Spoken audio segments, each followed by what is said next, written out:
Hello বন্ধুরা, কেমন আছো সবাই? আজকে তোমাদের সঙ্গে একটা রেসিপি শেয়ার করব। তো অনেকেই হয়তো বানিয়েছো, খেয়েছো, জানো, আবার অনেকেই হয়তো জানো না।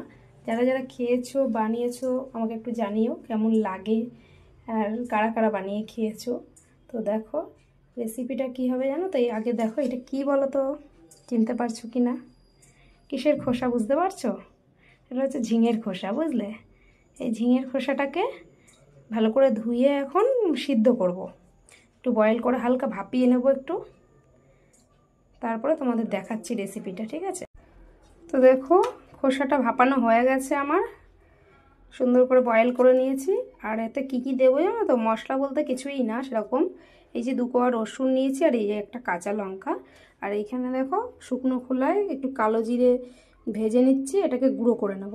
ব্যাস, এই কালো জিরে দেব গুঁড়ো, আর এই রসুন আর কাঁচা লঙ্কা দিয়ে একসঙ্গে এটাকে শিলনোড়ায় বেটে নেব। কারণ অল্প যেহেতু মিক্সিতে বাটতে গেলে অনেকটা জল দিতে হবে আবার, তাই জন্য শিলনোড়ায় এটা সুন্দর করে বেটে নেব। বেটে নিয়ে তারপরে বাকিটা তেলে ভেজে নেব, দেখাচ্ছি তোমার। ঝিঙের খোসা তো সেদ্ধ করে রেখে দিয়েছি, বানাবো। তার মধ্যে বর এসছে, বরকে বললাম একটু চা বানাও। এই যে অনেকদিন তোমার হাতে চা খাই না প্রতিদেব, তাই এই যে আমার জন্য একটু চা বানাতে লেগেছে। আমি একা খাবো না, আমার বড় খাবে। সবসময় তো নিজেই বানাই, তাই বললাম একটু বানাও। চাটা খেয়ে এবার রান্নাটা করব। তো দেখো বরের হাতে চা খাওয়ার পরে এই যে খোসা বাটতে বসে পড়েছি শিলনোড়ায় বেটে নেবো। তার আগে এই যে কালো জিরেটা গুঁড়ো করে নিয়েছি, এটাও তো দিতে হবে না?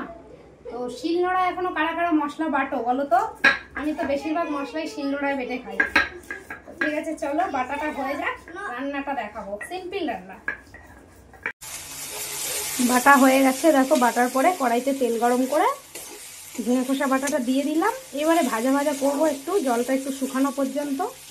আর দিয়েছি সঙ্গে নুন হলুদ। বাস, এবার নামানোর আগে দেবো এই কালো জিরের গুঁড়োটা, তাহলেই পুরো রেডি হয়ে যাবে। যারা বানিয়েছো তো জানোই, যারা কোনোদিন বানাওনি খাওনি, একদিন বানিয়ে খেয়ে দেখো, দারুণ লাগে কিন্তু।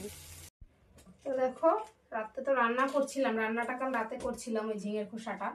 তো রান্না করতে করতে মনে পড়ে গেল যে বরের 2টো জামা আয়রন করতে বাকি আছে। তো রাতে আর করিনি, এই যে পরের দিন নিয়ে বসে পড়েছি, বুঝলে?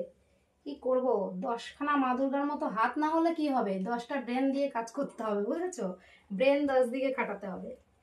তো এই যে আয়রন করতে বসে পড়লাম। আর আয়রন করতে তোমরা কারা ভালোবাসো বলো তো? আমার তো একদম ভালো লাগে না, জানো তো? একদমই ভালো লাগে না। তোমরা কারা আয়রন করতে ভালোবাসো জানাও তো কমেন্টে। আমার আয়রন করা কমপ্লিট হয়ে গেছে। তো আজকের ভিডিওটা এই পর্যন্তই। পুরো ভিডিওটা সবাই দেখবে দয়া করে, আর কেমন হয়েছে জানিয়ে যাবে কমেন্টে। ভালো লাগলে একটা লাইক কমেন্ট শেয়ার করে পাশে থেকো।